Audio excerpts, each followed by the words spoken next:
Welcome, everyone, to the Chicago Football Connection podcast. I'm your host, Steve Letizia. Follow me on Twitter at CFC Bears. Joined by my co-host, Luke O'Grady. Follow him on Twitter at Luke O'Grady. And we're also joined by another guest this week. We got Montel Hardy. You can follow him on Twitter at Montel NFL. NFL draft for the Bears at 247 Sports. Really excited to have you on, Montel. How are you doing today? Doing great. Glad to be here with you guys today. And hopefully you guys are having a great week. Yeah, man, it was always. Yeah. So today we had the Senior Bowl and the East West Shrine game last week. So we had Robert Schmitz on and Bucket Stats to talk a little bit about some guys that impressed them. But we wanted to get Montel on to talk about some Senior Bowl guys with him, who he likes, what his thoughts are. I think before we get into the actual players, because there's a lot of guys we want to cover today. Montel, I want to ask you kind of how you go about weighting the Senior Bowl in your rankings of players on your analysis. Like, obviously, film's gonna always be number one, but how much weight do you put on the Senior Bowl and the combine, all the offseason stuff? How do they affect your rankings? Kind of like each level kind of matters a little bit more to the next. When I evaluate, it's broken into three components for me. So it's film, it's production, and then it's athleticism or your testing.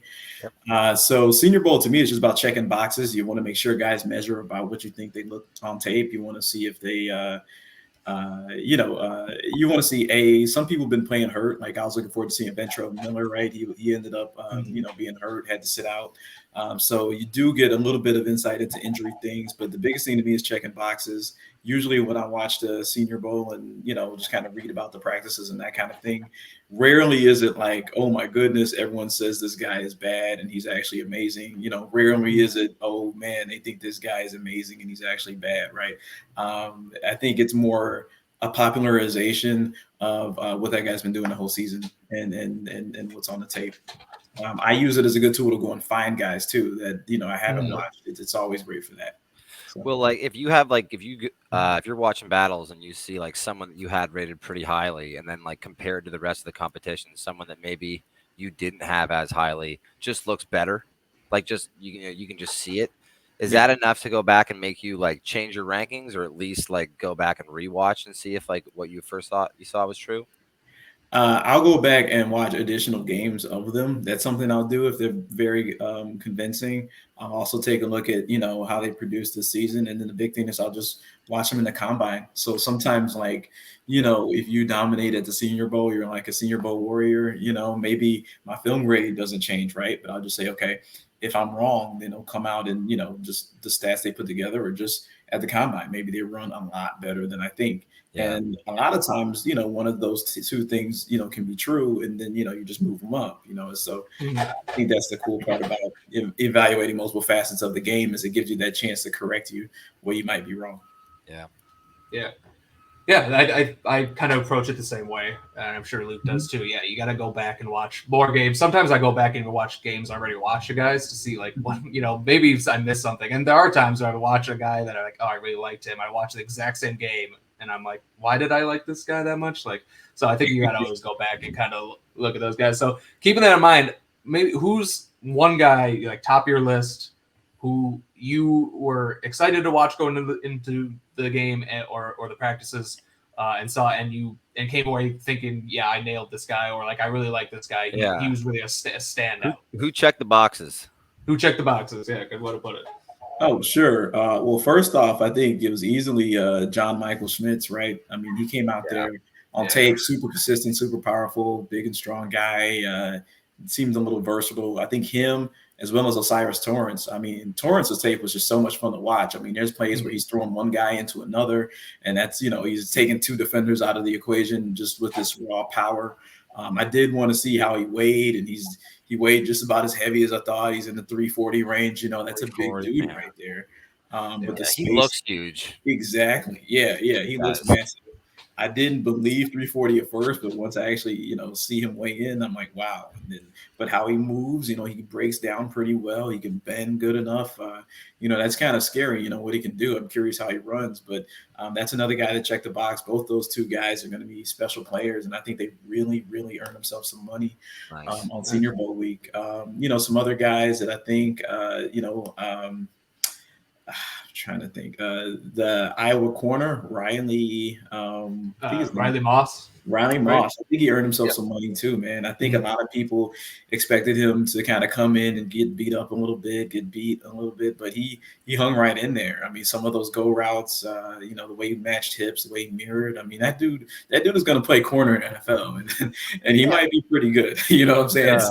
Like a So I lot think of the corners, I thought were unreal at the Senior Bowl this Mhm. year. Like a lot of people, I think made them like you said, made themselves some money. Like a couple of the names that we expected to be good played good, but like dudes like what is it, Keion Kelly too? Like yeah, he played Yeah. unreal.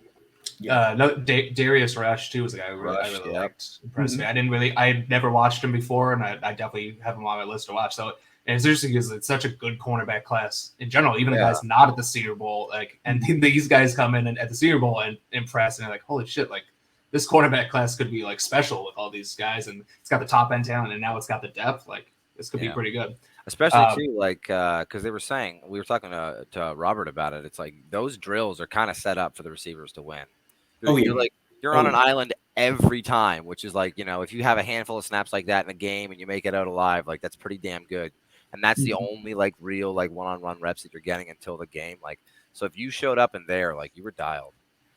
Same, yep, and same with the OLDO drills. I mean, you look at how long the linemen get to the quarterback. You look at how long the receiver gets to complete the route. I mean, those things matter, and it is. Yep. Yeah, 100%. Yeah, and I'm glad you brought up like John Michael Schmitz and Osiris Torrance. I want to get back to them a little bit because they're guys Luke and I both like. Luke, I think you had Osiris Torrance as your number one interior offensive lineman when we did better things, and I think he's shown that he could do that. I also think he, like we said, like he's 340 pounds or something, but he carries it so well. Like he's not a sloppy 340, which seems hard to do. So that was good to see. And John Michael Schmitz, I think, a favorite of Bears Twitter, obviously, and for good reasons. Because he's my number one center. I'm sure he's, if not number one, number two. Really, I thought you were a Tippmann guy. I am a Tippmann guy, but he's still number two. I still like John. But I do like Joe Tippmann a lot. Tippmann's a really good player. Yep. Yeah. I think some of the allure too with John Michael Schmitz is how good he looked at center and at guard. Because like right now, especially with the way free agency plays out, there's absolutely a hole at guard on the Bears roster, and there's absolutely a hole at center. And it's like it's kind of easy for Bears fans to pine over him because it's like whatever happens in free agency, we're probably still going to have a hole that he can fit. Exactly, 100%. Yeah. Yeah, I think that's another question I kind of want to ask you is kind of along those lines, like especially on offensive linemen. With offensive linemen, you have a guy who could play center and guard, like Steve Avila is another senior guy who I like, who's played center and guard. Like, do you take that into account when you do your rankings? Like this guy can play multiple positions, so I'm going to bump him up half a round or something, a couple spots because he has that versatility. Yeah. I feel like that's something that maybe a lot of fans don't think of, but I'm curious to hear your thoughts. Yeah, 100%. I think versatility is a big part of it. A lot of times center is kind of like where your guy who isn't quite the best mover ends up being. And then, your guards are your guys that are kind of, the guard is one of the more fitting positions in football, right? Because that's kind of like what you're doing to protect the quarterback. To me, versatility 100% goes in the equation. I think, especially with the evolution of the zone running schemes and then just kind of how teams are using the interior of the offensive line, I think it's critical. And I think that's what some lines are doing. What you see in the NFL is, and that's what I try to explain to Bear fans. If you look at a lot of offensive lines, Eagles are different. They just have, guys at all five spots. But, a lot of times you have three real dudes on offensive line and one or two dudes that are kind of just guys that are there, right? They can be above average. If you're lost, it's oftentimes that's the dude that didn't have a good day, right? But you don't need to lean on them. Exactly. And I think the route they might go, and I'm speaking of Chicago in this instance, is really focusing on having like maybe a killer interior offensive line, right? Yeah. They already have Tevin Jenkins there. I think it's pretty obvious that they need to upgrade at center. I don't even acknowledge that guy that played there. It's time. It's time. And I think they need another guard, even though Whitehair has been, at times. I think so too. There's not many people that like, as far as like the core on the Bears right now, that make a whole lot of sense to cut. But I think Dakota Whitehair does kind of fit the bill. His contract makes a lot of sense to get out this year, and he didn't exactly look like himself once he came back from injury. Yeah. I completely agree. I think, man, how Has anybody lived on borrowed time more than Sam Mustafer? That guy started so many games for the Bears, being literally always being the last possible option. Yep. And everyone tried their best to find something good to say about, what he was doing. And, it's just, it's definitely like, I don't know how to end it, but it's definitely like a smile because it happened moment. Don't cry. Dude, when he got benched and then within like 4 plays, he was back in again, I could literally only laugh. Sam Mustafer guy. Like, he'll be here long after we're gone. Sam Mustafer will still be the center for the Bears. Let's talk about some of the wide receivers.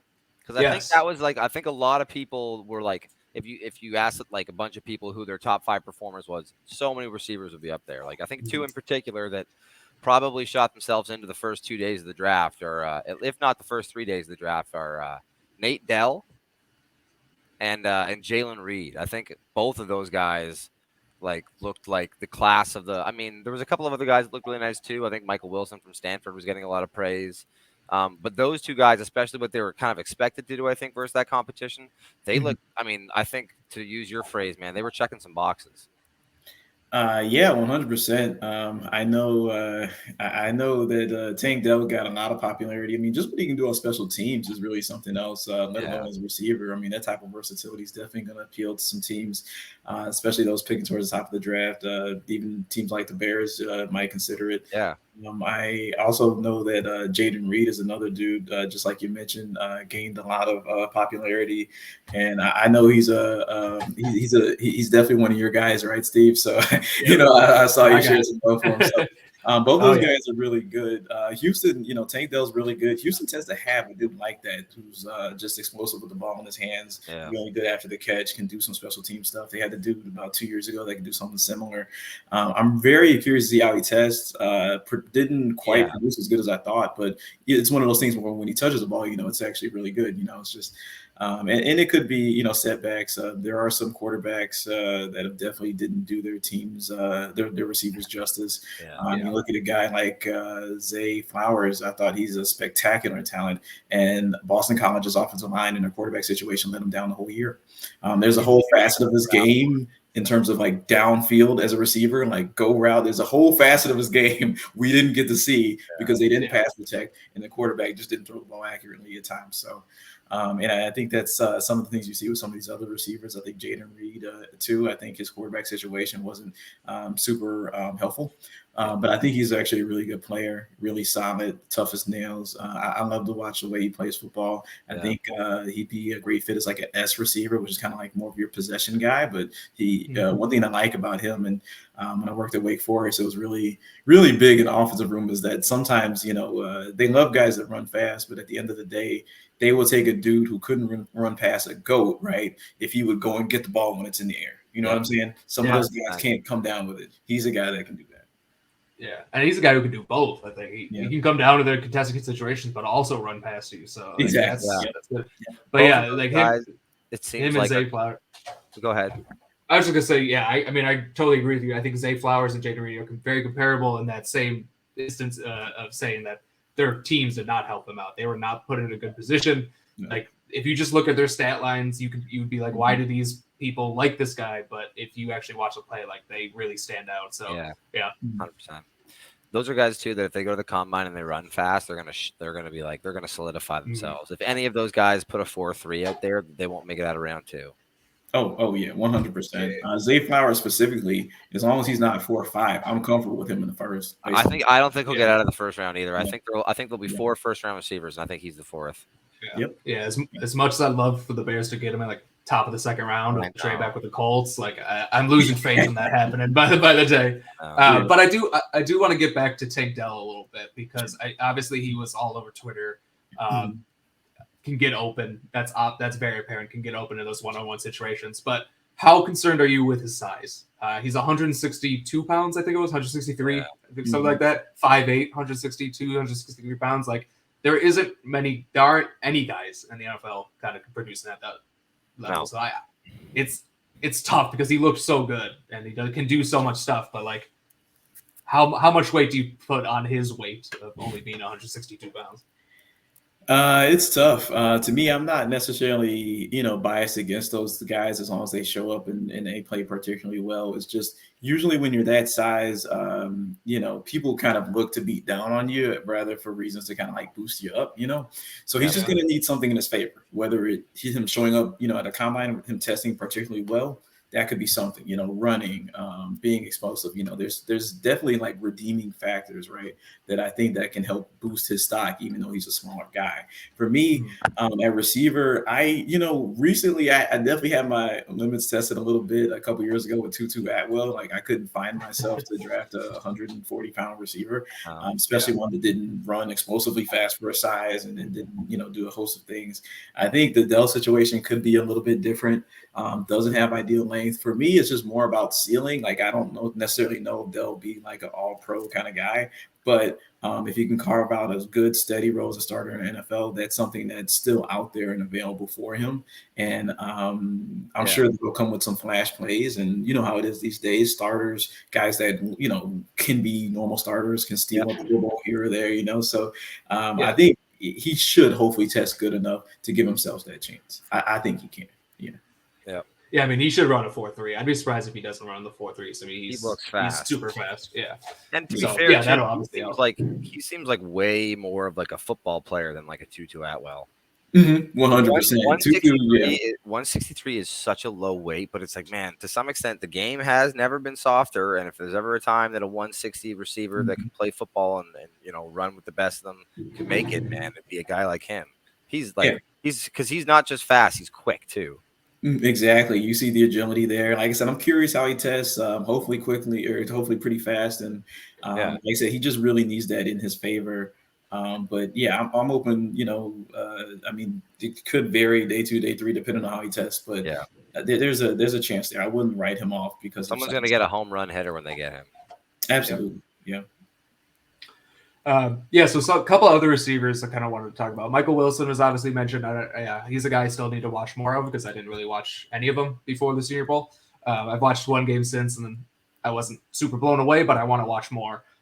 So he's a guy I want to talk about. Also, another guy who I thought didn't have a great week, according to a lot of people, was Rashee Rice. So I know a lot of people were excited about him. Luke and I both talked about him on our wide receiver preview. Both liked him a lot. But he didn't really seem to do a whole lot. And I just don't know maybe if this kind of format doesn't suit his skill sets probably as much as like a Tank Dell and Jayden Reed. But I'm curious to know your thoughts on Rashee Rice and if you put a lot of stock into the Senior Bowl for a guy like that. I do not put a ton of. Well, I didn't have. It depends on how you had him rated. Like I saw some people put Rashee Rice in the first round. Like that wouldn't be me. Like I never had a first round grade on a guy like that. I looked at him as pretty good, and I do think he did fumble a valuable opportunity to maybe push himself there. I did going into the Senior Bowl expect him to be kind of like the bell of the ball. I thought people would be. I thought he would give the same vibes as Tank Dell, to be honest with you. Yeah. And it just didn't come into fruition, unfortunately, for him. And again, I think, with March coming and testing coming, maybe there's some truths we learned about him, right? Maybe he's not as fast as we thought. Maybe there's some other things. But on tape, I thought he's pretty good. I thought, looking at some of the games, he was one of those dudes that I did want to see how he measured because I thought he was bigger than he actually, Yeah, I thought the same thing. Yeah, I thought he was a little closer to 6'2" and that kind of thing. And but he's a tough player for his type of game. I guess we'll see how it works out. But it's just crazy because it kind of makes sense a little bit on tape how he measured because there were times where it was like, his frame just didn't give you that box out and go get it that you want at times. Sometimes it did, sometimes it didn't, but you kind of just thought he'd be a little bit more dominant against his competition. Yeah. And then there were some drops on the tape, some contested catch things. And I think that maybe has to do with that size and that strength thing. But I think he did fumble an opportunity to kind of really push his stock up. But I've always looked at him as a guy that would be flirting with top 50. I didn't look at him as a guy that could, be up, If you got him in the third round, you'd be ecstatic. Exactly. Yep. Yeah. Yeah, and I think that's how we kind of both viewed him. Like, we both liked him, but we wouldn't – I don't think we were ever in that first round conversation, but we definitely liked him. But I don't think he did poorly at the Senior Bowl. It's like you said, like he didn't do what we thought he would do. We thought he would, kind of show out a little bit, and we just didn't see it. So it's almost like he was I don't want to even use the word loser. He just wasn't as impressive just by default. Exactly. And like I was saying to Steve too, it's funny. Like this is probably the most I've been like aware of the prospects in a draft leading up to the draft before, and like to the extent where I've never really had great context going into the Super Bowl. And it's hard for me to remedy being like, I had this guy rated above all these players, and then when they were all in the same environment, he looked like maybe the 5th or 6th best. It's hard for me to not say, well, how can the proof's in the pudding. He was playing with these people and didn't look as good. But when you go back to the tape, it's like, okay, well, that was the player I recognized. It's hard for me to like, you know what I mean? It's hard for me to not just be like, damn, like I don't know if he's not like if that doesn't knock him down a couple of places. Exactly. And that's why, I use that as a good opportunity to go back and watch other guys and look at the corners he played against, right? We're just talking about this corner class. Some of those guys had the athleticism and locked them down a little bit. And then some of those other receivers that got credit I haven't seen yet, but I'm going to have to watch now because they showed up and they showed out a little bit. So I think that's just the thing is that sometimes, whatever you thought he could do, he can still maybe do. It's just maybe those guys are a little bit higher. And sometimes those corners, like, to be honest, you got to remember the conference he played in, right? I don't think he's seen corners like that all season. So, just something to consider. It is too, just, sometimes people have bad weekends. Oh, yeah, that too. Yeah. And some guys there are some amazing prospects with bad games out there. Exactly. 100%. Definitely. That's a really good thing to reiterate. Like sometimes, you're watching these guys and you forget that like these are human beings and they have problems. They have they can have a bad week. They might have something going on at home. Who knows? Like they might have. So like it's good to get that reminder from time to time because sometimes we can treat these guys like spreadsheets and that's obviously not what we want to do. So, any other receivers that you were impressed by? Any other, Luke, you too? Any other wide receivers we want to talk about? The Yosovas guy. Yosevas, Andre Yosevas. Yeah, he looks how you pronounce it. I think he didn't look out of place, which is something I think he was probably having to make sure he did when he got there. So that was good. I thought the Puka Nakua. Not Penn State. Yeah, Puka Nakua. Where's he from? BYU. BYU, that's what it is. Yeah, I thought he looked really good too. Actually, I thought he was. I had to go back and watch more. Well, I mean, to be fair, I had to go back and watch him. I'd never watched him before, but I was like, okay. I thought he played good too. Yeah, Nakua is intriguing. I liked watching him. He's more intriguing to me than Yosevas, in my opinion. But I think both guys are definitely worth like a late round flyer. Montel, have you watched those guys? Like the Senior Bowl, like that's the power of the Senior Bowl is like we don't know these guys, and everybody's watching the Senior Bowl, and now it's just like if you're in the GM room and you've seen this guy play now and have that little bit more exposure, when you get to those late picks, it goes, you know what? Maybe we just take a flyer on this guy. I saw a stat that said last year there were 10 Senior Bowl players drafted in the first round. Yep, that's a third of all the players in the. I mean, that's crazy. Yep. So it's like if you're going there and you're showing out, and that's the level of competition that the NFL views it as, like someone like a Jaylen Reed, or someone like a Puka Nakua. Yeah. Like those guys are like a performance like that can be the difference in getting you drafted and like just trying to find a team after the draft. 100%. Yeah. All right. So two other guys we talked a little about the interior. You mentioned John Michael Schmitz and Osiris Thomas, but I want to talk a little bit about the tackles too. So there are two guys that we both like. So a guy I was really high on was Darnell Wright, and a guy Luke was really high on was Dawand Jones. And I think both of them had really good weeks. Yep. So we'll start with Dawand Jones just because he's at the top of the list here. Obviously, he's just a gigantic human being, and he wins. That's how he wins too. And I think he only practiced the first day, and I think everyone was talking about him, had a great practice, and then he was like, "All right, I'm done. That's all I need to do. Like I killed it. I don't need to show anything else." So like, curious your thoughts on Dawand Jones. I know a lot of people like him.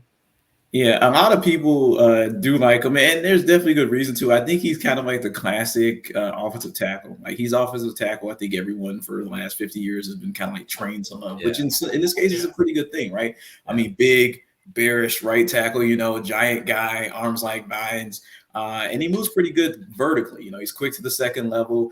And what I like about him is when he lays those hands on you, especially in the run game, it's over. You know what I'm saying? Like that's where it looked like he was dominating the most, was in those rushing reps. Exactly. If he got his hands on you quickly, dude, it was like a snare. Yep. And so that's I think what you like about Dawand Jones is what you're not going to do is overpower him, right? I mean that dude he's strong, he's heavy, and he's a bit physical too. He's nasty. I've seen him land on top of a couple guys and just lay there for a couple seconds. He looks to finish plays. He looks for work. That's what you want. You want a powerful, nasty offensive tackle that's looking to hurt people. And I think his zone instincts are pretty good as a blocker. And for a big dude, he gets off the ball pretty quick, doesn't he? I mean, I really did like that aspect of his game as well. So, I mean, I think that's a guy who got definitely got his flowers last week, and definitely will see a sizable boost. I questioned Ben a little bit, right, in hips. I mean, I agree. Make sure he can handle those things and how he can deal with speed in the NFL. But I really think that's a guy who earned himself some money, and I think he's a very good player. In terms of where I have him right now, I think there's like that first group of tackles, and then he's like, to me, the beginning of that second tier. Wherever that second group of tackles starts. Who do you have in that first group? In that first group, right now it is Paris Johnson Jr. I have Paris Johnson Jr. I have Darnell Wright, who you mentioned earlier. In terms of punch, I think Darnell Wright is at the very top of this class. Like he will physically displace you without much issue at all. Teams like the Chiefs, Ravens, Steelers loves those type of tackles. They really put a heavy emphasis on physical displacement. I like Paris Johnson Jr., Darnell Wright, and Harrison. Peter Skoronsky. It'll come down to the combine between Jalen Duncan and Broderick Jones for me. Broderick Jones specifically, I think needs to kind of kill it at the combine because he has some technical things he needs to kind of figure out. So if he doesn't test like that really exceptional athlete, coaches are going to question if it's worth the technique and skill development he's going to need to be successful consistently. And then I think Dawand Jones is like right there, and then it's, him, maybe Blake Freeland from BYU if he declared. And I think that after that, you just have other guys. So. Yep. Yeah, it's interesting that you say Jalen Duncan. I was just telling Steve, I was like, I haven't even had a chance to watch him yet. So it's good to know that you have him. Like you have him in that regard. He's up there, right? Yeah, I mean, he's one of those guys who has a chance. I mean, I think his stock might be the most volatile only because of, I don't necessarily see great athleticism on tape with him, but I can't, what I try to do is I'll rank you here, right? If you test poorly, I'll move you down, right? So I'm just going to leave you here towards kind of the top, which to me, I think the highest you want to see a guy like that goes maybe 25-ish, 26 towards the end of the first. If there's a run on tackles, he'll definitely be first. But I think, what you want is him probably in the second or later. You get him there, that's good value. Exactly. Yep. Yeah, I think part of the reason there's so much like fluctuation on him is because when the season started, he was like viewed as a top 10 player, like in general. Like he was like, I remember him getting like mocked to the Bears at like 2. And like he's not that guy, but he can still be like a good player. But yeah, so I think more in the second round range, like early second, mid-second, like that's more like where he would thrive. I want to go back to another guy you mentioned, Broderick Jones. I know he wasn't at the Senior Bowl, and this is technically supposed to be a Senior Bowl, but I'm so intrigued by Broderick Jones, and I just love to hear people's thoughts. So he's a guy that I don't really like that much. I know he's getting like a lot of top 10 hype right now, but like I watch him, he's not a technician, like you said. He's technically bad. It's it's bad from a technical standpoint. He's athletic, but I don't know if he's like a stud, elite, rare athlete. He's not necessarily necessarily a mauler. He has some run game tape where he does maul some people, but it's not super consistent like every snap like you see with some guys.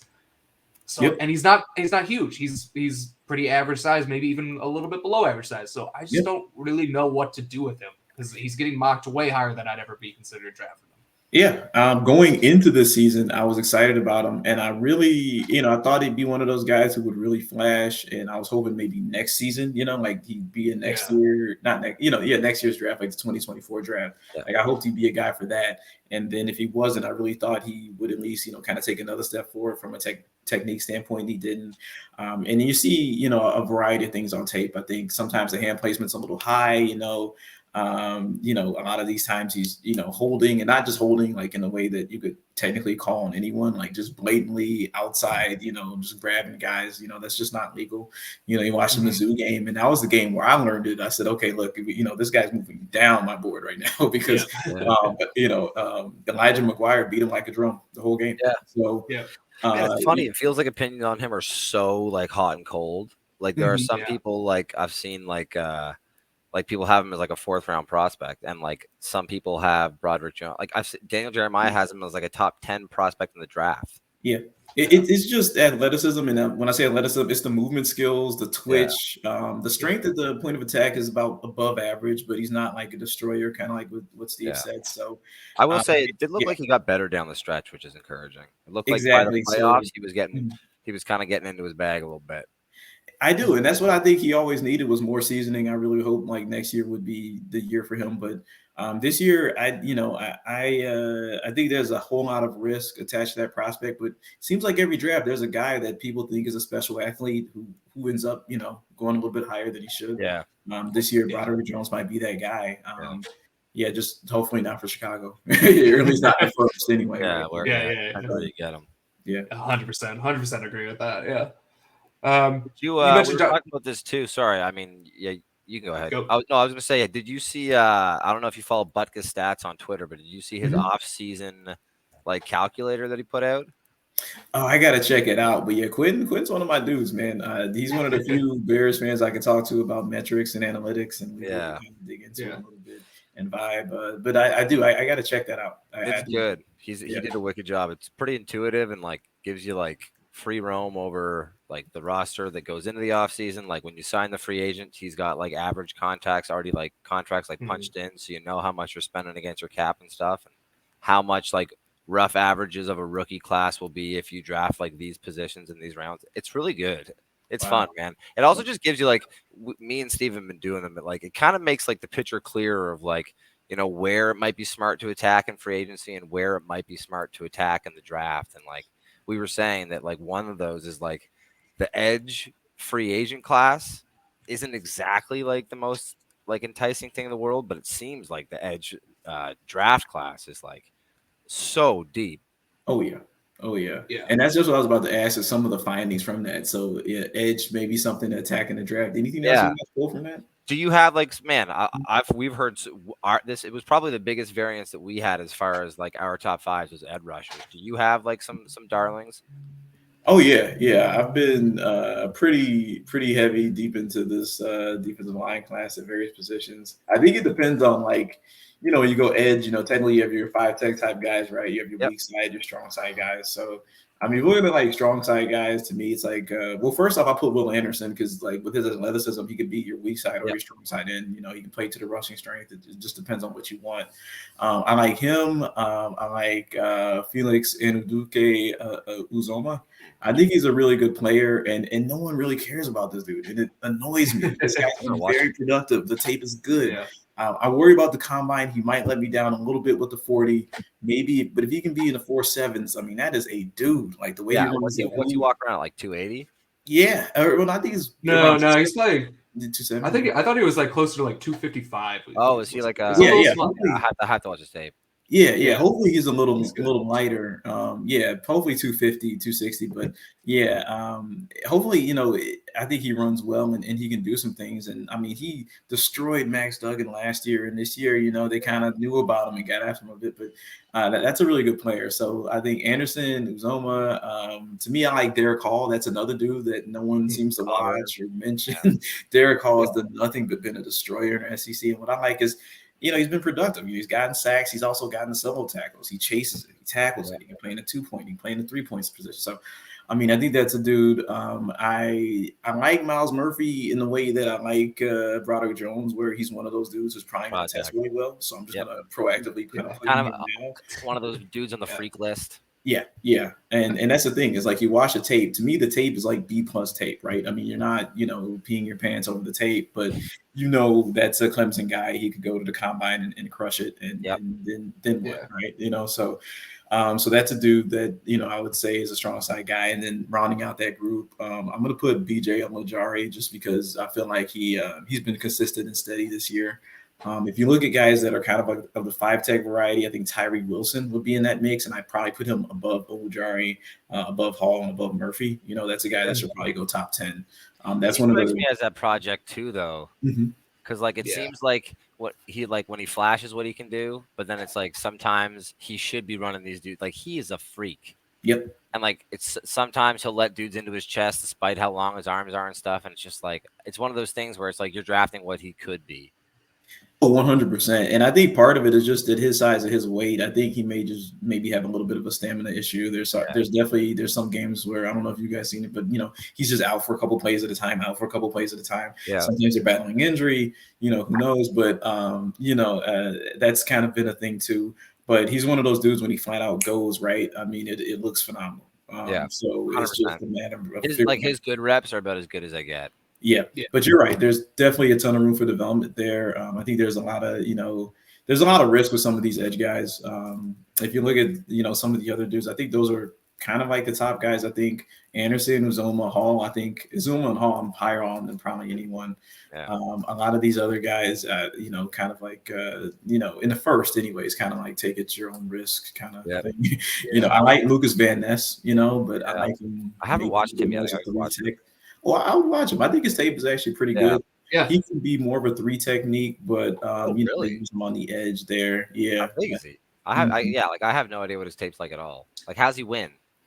Well, he wins with power. So he runs with brute strength, power. He'll bully his way into the backfield, takes down the ball carrier. He's quick a little bit too. There's some things that I do like about him is that he's good, quick off the ball. His strength at the point of attack sets a great edge versus a run. And then he's got a decent pass rush arsenal. You'll see a flash of push, move, push, pull, swim, rip, stab, and then he'll bull rush you to death. So I've seen some mock drafts with him in the top 10, top 5 even. Yeah, you'll see that. Sorry, I'm venturing into interior, but I know you asked about edge. But that's it. We have players the Bills will be looking at are going to blend that interior edge line. Mm-hmm. Yeah, we just need big. Yeah, we have no agenda here. We're just talking draft, so we can go wherever the conversation goes. Okay, good. Back to the Senior Bowl, though, another edge guy. I thought Adebaware looked really, really good, man. He looked really impressive. He looked snappy and explosive, and his pad level was great. I thought he was he feel like he was winning a bunch of different ways. He's a guy that I had to go back and watch more tape on. Yeah, and he's actually someone who I said myself I'm going to check out. I think he's a really good player. Yeah, he was a guy that jumped on the radar at the Senior Bowl. His game against Ohio State, I remember, because I don't watch a ton of college football games live. I watch, when I can watch, but I spend so much time watching football on Sundays. I give my girlfriend Saturdays, so I'm not watching football. So, but I was watching the game against Northwestern Ohio State, and Adebaware absolutely dominated that game. Really? There you go. So I really like him, and he did have a good Senior Bowl too. So I'm really excited about him. I'm curious, Montel, how you. I like him as a 3 technique personally, more than an edge. I think he's 280 something. So maybe he has to, put on a few pounds. But I think that's really because he's a little stiff. He doesn't have that bend really. But if he can win with quickness from that 3 tech mod, you just get upfield. I think that's an area where he can be a force. Agree 100%. I gotta watch a little bit more of him, but I've heard nothing but good things. So he's kind of I beat this line class down pretty good, but still got guys to watch. Still got guys to watch. If if the Bears had to stay at 1 and take Anderson or Carter, who do you take? Anderson. And to me, that's just an analytical. And I just switched the last 2 days. I've been Carter forever, and I was watching someone with Will Anderson last night, and I was like, I just can't do it anymore. Yeah, it's it was a kind of tough decision, but just from a production standpoint, I'm not gonna get in the motor because I feel like at D line, there's always such a grind. This. Sometimes I don't know. There's factors when you were doing Jalen Carter. I think you've earned yourself so much money. Maybe you just kind of you start counting it. But no, I think Anderson first just because he's been so productive over the past 3 years. He's going to test really well. Anderson will too, or I'm not Anderson. Carter will too. But to me, it's just production is what puts Will Anderson over the top for me. I think if you're at 1, you just can't fail. And if you have to stay at 1 to take a guy, I just wouldn't want to be the team to pass on him. Not right now, not in this class. And but the thing about it though is, you think about the Bears and what they may do. It may be harder. One thing I took a look and thought about, they just, if you look at Eberflus, he hasn't had like a stud at end, the Colts, he's operated without that. As long as he's had a strong 3 technique, everything else is just kind of falling into place. Which is weird. And that's why one of the things I try to piece together what the Bears might do in this offseason, even though this free agent edge class isn't great, they might, take a guy, they might want someone and try to draft studs on the interior. That might be what they do. Yep. So, I think that's the hardest thing is tempering what I think is best with what, they're actually going to do. Yeah. I think there's no really wrong answer to that question. Like if no matter who they end up with, if between those 2 guys, I'm fine with it. Like both are studs. And I think the drop off, Luke and I were kind of talking about this before you hopped on. I think the drop off after those 2 guys is pretty substantial, at least to me. So I'm curious your thoughts on, would you rather trade with the Colts, let's say, and get either one of those guys, who's ever there at 4, or are you more, I'd rather trade down with the Raiders or Titans and get as many picks as possible? Like where do you land on what you would do if you were Ryan Poles? Are the Colts at 4, right? Is that what it is? Colts at 4, yeah. Okay. In this class, Combine can change some things, but I only have about 13 firm first round grades. I could have as many as like 9 or 10 more. So I could have maybe 22, 23. Yeah. But I only have really 12 or 13 firm first rounders, like definitely first. So because of that, I'd really rather do a deal and get to 4, because you get down to 19, you don't know who's going to be there. And once again, you were picking at 1, right? You badly need to get better. And the last thing you need is someone that, it's probably the best move for the future. But the last thing you need is someone that, you're going to start and, the developmental, and they're not going to beat people up. And next thing you know, your rookie is still a hole on the roster, and maybe in 2 years he's not. But I would just do the deal with the Colts. I would do the deal as high as possible in this class that isn't super deep, unfortunately. Now, if things were slightly different, if they had just a couple more pieces, right, I'm cool with it.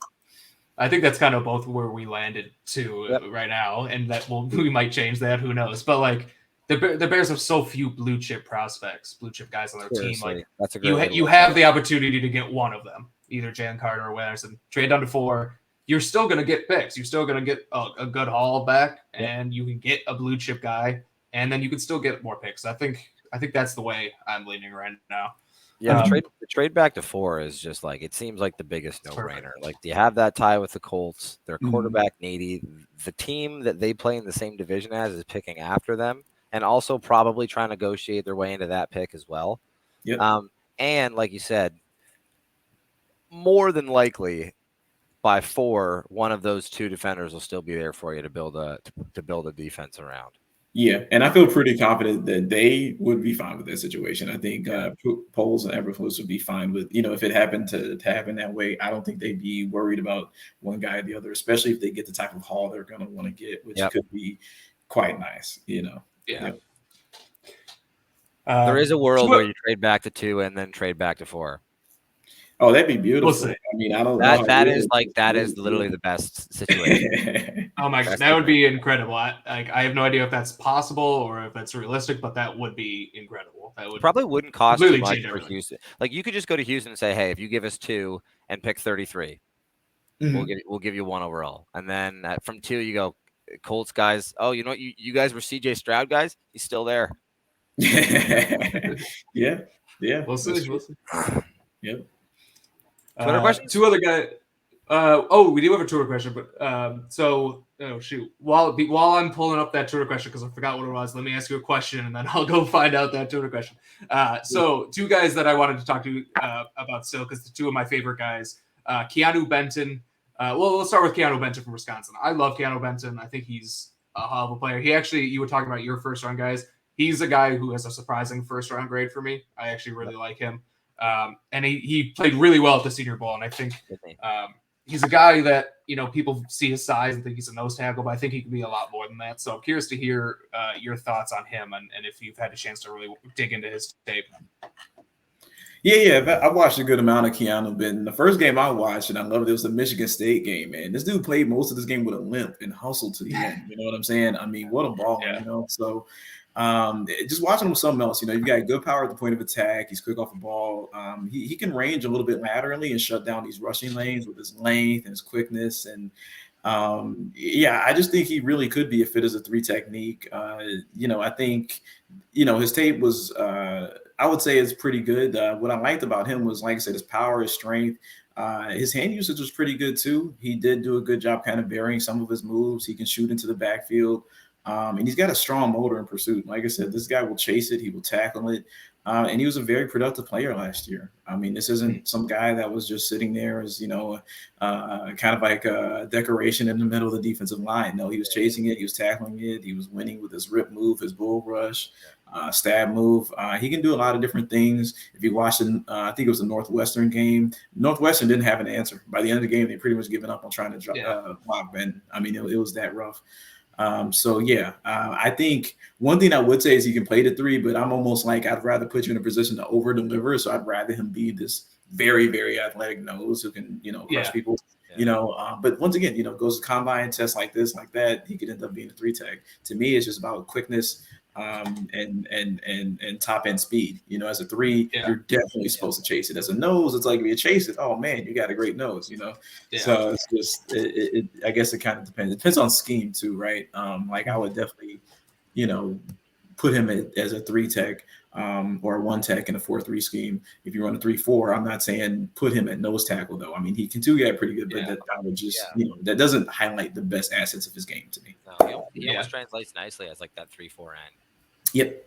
That end. 5 technique. The nose, end. Yep. Mm-hmm. Yeah, no, I like him a lot as a 1 technique for the Bears. Like you probably could play 3 technique, but I like him as just a 1 technique who can really rush the passer more than a typical 1 technique would. Kind of like a guy that a lot of Bears fans want is Deron Payne. I kind of feel kind of like that. A nose tackle who can rush the passer, but like a Dalvin Tomlinson, guys like that.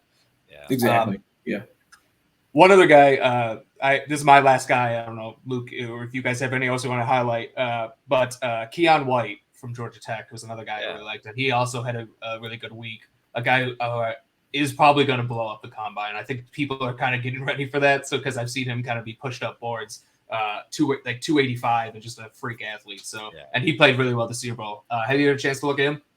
Have not. That's a guy that because of the Senior Bowl, I'm going to have to watch. So he's on the list. I'm going to get him checked out. And just like you said, it's one of those things where there were whispers about Keion White, and then now people are just full on yelling about him. And it's all been over maybe a 48, 72, 96-hour period, And that just goes to show just the type of impression he left on guys at the Senior Bowl, the way he played, how it looked. And his frame is it's one of those frames that will definitely garner some attention. So, I will definitely watch him and report back, but I have not seen him yet. Yeah, I'm kind of the same way. He was like on my radar, but then it was like over the course of a week, Daniel Jeremiah like put him as a top 10 prospect, and then he started blowing up the Senior Bowl. And it was like, okay, whoa. Exactly. Hold on. Exactly. Yeah, I mean, I have to watch more too. I've only watched probably 2 games of his, so I need to watch more as well. So he's definitely a guy that will get more hype as we go. We do have a Twitter question here. What would this is about Braxton Jones.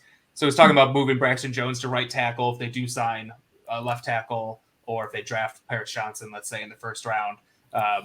Okay, let's go with that. If they do draft Paris Johnson in the first round, let's say if they trade back a little bit, do you keep Paris Johnson at left tackle, move Braxton Jones to right tackle, or do you keep Braxton Jones at left tackle, move Paris Johnson to right tackle? How would you do that if you were Eberflus and Foles? If I was them, first off, they love Braxton Jones, and that's their guy. So my gut says, if there is any movement, he probably stays put. That would be my guess. But what I would do is I just think one thing you're going to see, I think, in the combine will provide more clarity is that Paris Johnson is just an all-around better athlete. He's better equipped to deal with power than I think we saw that Braxton Jones was. Braxton Jones needs to put some sand in his boots.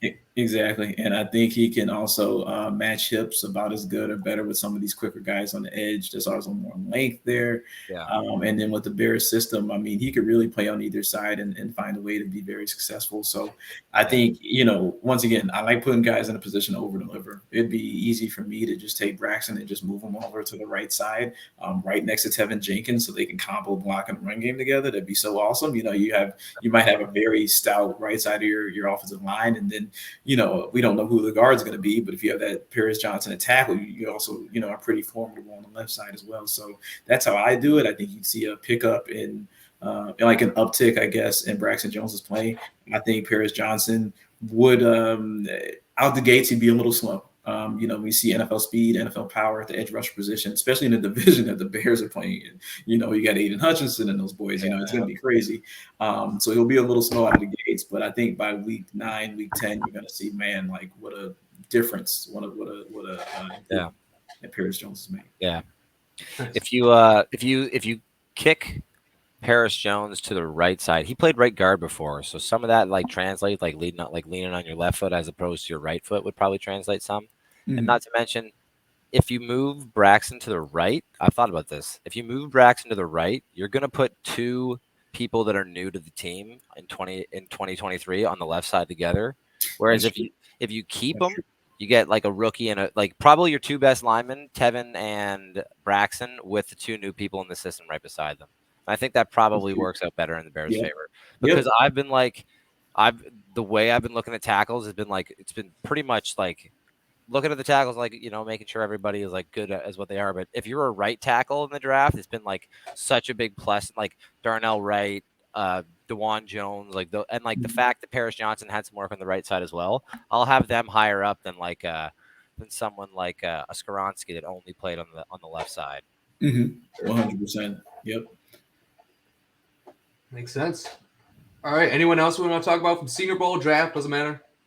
Anyone else we want to highlight? I think I'm out. Anyone you were disappointed in at the Senior Bowl? You wanted to do better? Disappointed in. I don't know. It's hard to you don't want to be disappointed, but yeah.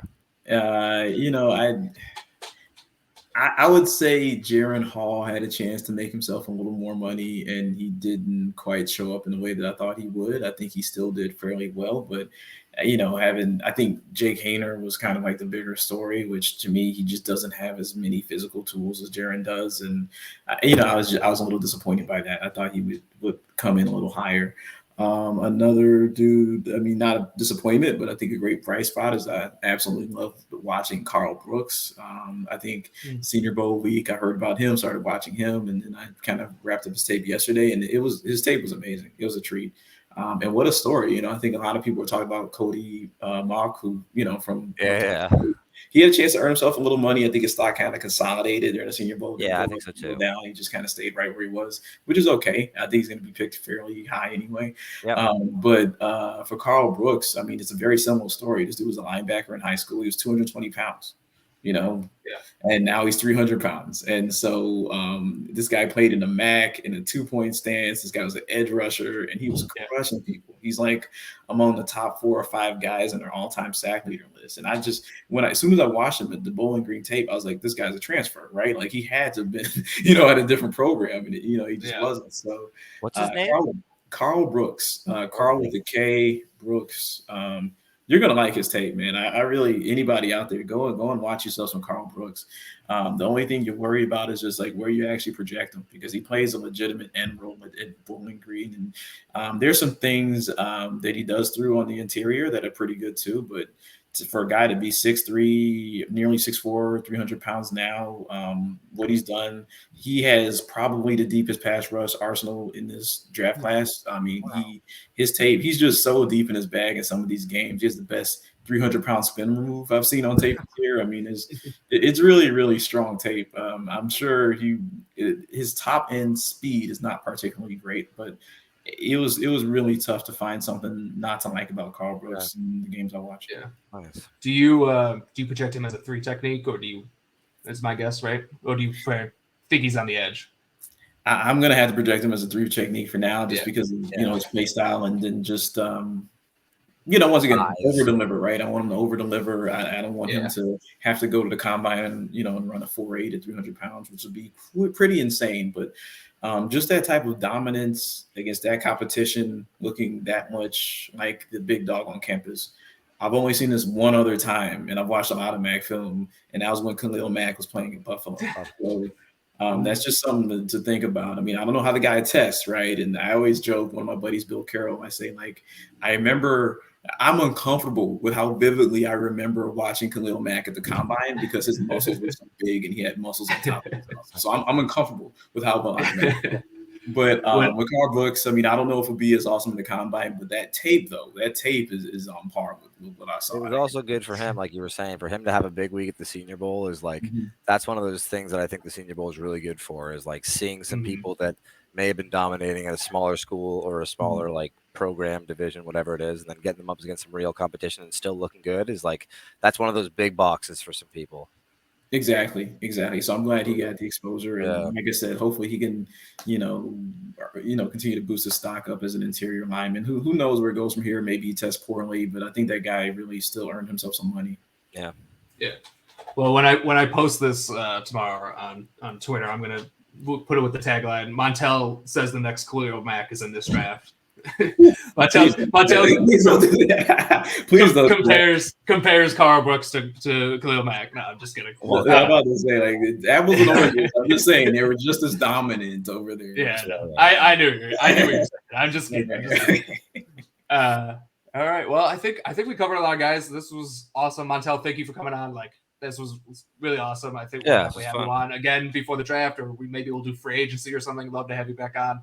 I think all of us go home and watch some Keion White, and then we'll come back here and talk about exchange notes. How that goes. Exchange notes. So thanks again. Really appreciate it. Everyone, thanks for listening. Make sure to subscribe, make sure to follow Montel on Twitter at Montel NFL. He'll be tweeting out thoughts as we go, and he's a great Bears follow if you don't follow him already. So thanks, everyone. Like, subscribe, share, all that stuff, and we'll talk to you next week. Bear down, everyone. For sure.